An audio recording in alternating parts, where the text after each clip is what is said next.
करायचं Python version. जर Python भेटलं तर समजायचं पायथन आहे. आणखीन एक सांगू, असं जर तुम्हाला नसेल बघायचं तर तुम्ही काय करा, इथं सर्च करा प्रोग्राम्स. प्रोग्राम सर्च केल्यावर कंट्रोल पॅनल इथे येईल किंवा कंट्रोल पॅनल ओपन करा किंवा इथं बघा एक ऑप्शन येतो प्रोग्राम फीचर किंवा कंट्रोल पॅनल ओपन करा आणि इथं तुम्हाला एक ऑप्शन भेटेल प्रोग्राम्स. याला ओपन करा. प्रोग्राम एंड फीचर याला ओपन करा. याला ओपन केल्यावर तुम्हाला इथं दिसेल खाली आल्यात हे बघा काय पायथन 3.14 आहे की 172 एमबीचं पायथन माझ्याकडे आहे. इथं जर तुम्हाला दिसलं तर समजायचं आहे. तर याला अनइन्स्टॉल कसं करायचं?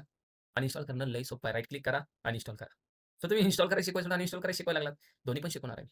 आता सध्या माझ्याकडे आहे, so I am going to uninstall. तुमच्याकडे नसेल, इन्स्टॉल करावं लागेल. ते पण सांगतो मी. ठीक आहे. सो अनइन्स्टॉल पायथन होत आहे. अनइन्स्टॉल झाल्यानंतर जर तुम्ही चेक केलं परत, तर तुम्हाला हे दिसणार नाही. हे अलिप्त होऊन जाणार. अलिप्त म्हणजे अलिप्त? एवढी मराठी येत नाही सर. क्लोज. ओके. आता तुम्ही बघा इथं पायथन दिसतंय काही पायथन लॉन्चर हे नाही बरं का.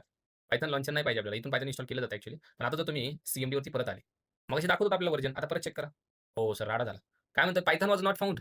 पायथन भेटलं नाही. हो सर, मगाशी तर होतं की. आता का नाही हो? अनइन्स्टॉल केलं की. तर इन्स्टॉल कसं करायचं ते सांगा. त्याच्यासाठी Googleवरती जावा आणि जस्ट इथे लिहा पायथन डाउनलोड. पायथन डाउनलोड लिहिलं. पहिली वेबसाईट आली. Download Python. Can you check the website? या वेबसाईटला जायचं तुम्हाला. ठीक आहे. गेलो सर. पुढे सांगा. इथं गेल्यानंतर कॅन यू चेक इट? इथे एक ऑप्शन आहे बघा. Get the stand alone installer for Python 3.14.5. हे नाही करायचं इन्स्टॉल. हे करायचं आपल्याला. याचा स्क्रीनशॉट घेऊ काय? ही वाली गोष्ट करायची बरं का. Okay. So now I will click on this Python 3.14.5 installer. हे बघा डायरेक्ट लगेच इन्स्टॉलर आला का? आला का? 29 एमबीचा हा इन्स्टॉलर आहे. त्याला ओपन करा. हे बघा ओपन केल्यानंतर हा पॉपअप तुमच्या समोर असेल.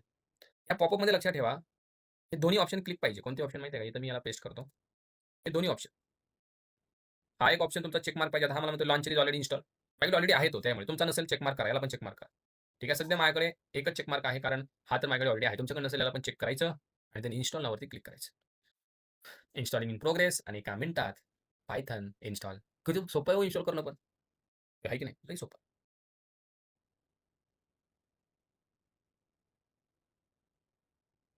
ठीक आहे. It is going to install.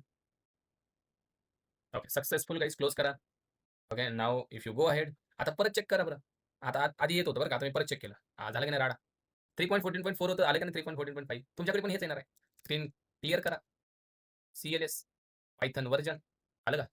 Naveen version install झालेलं आहे म्हणजे तुमच्या सिस्टमवरती आता पायथन इन्स्टॉल झालेलं आहे. सगळ्यांनी हे पायथन इन्स्टॉल करायचं. दुसरी गोष्ट पायथनचा पहिला कोड पण आपल्याला रन करून बघायचा आहे. पायथन फर्स्ट प्रोग्राम लय सोपा आहे. काहीच अवघड नाहीये. बघा पायथनचा